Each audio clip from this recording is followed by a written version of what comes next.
At 1 o'clock, we had South Carolina State start off its season 0-2, traveling to Georgia Tech, start off its season 0-1. So someone will get their first win this week.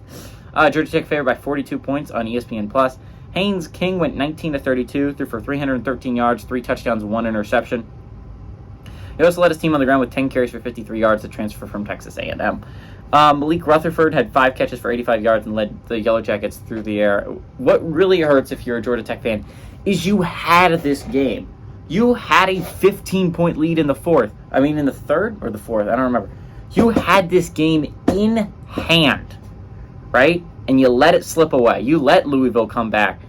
What's heartbreaking is Georgia Tech outplayed Louisville this entire football game, except for the fourth quarter. That's when Louisville came back and won the game. Even then, even when Georgia Tech wasn't playing insanely great, and Louisville had a 1-point lead at that point, Georgia Tech was driving. They had the ball in field goal range, chance to win the game, and Haynes King fumbled. It's heartbreaking. Georgia Tech offensive line needs to get better if they want to have any chance of having a decent season this year.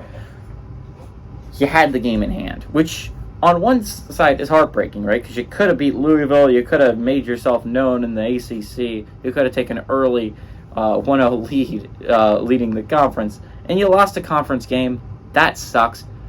But Georgia Tech arguably outplayed Louisville in a football game. That hasn't happened in a long time. Georgia Tech rarely outplayed anyone last year, which just shows that Key is killing it as a head coach at Georgia Tech. He's making the Georgia Tech Yellow Jackets respectable, which I haven't been able to say in a while. They have not been a respectable team in a while. Georgia Tech's I think it's a solid football team. I think it's getting better, and I think it stays in playoff eligibility at least one more week. Give me Georgia Tech to win and cover at home.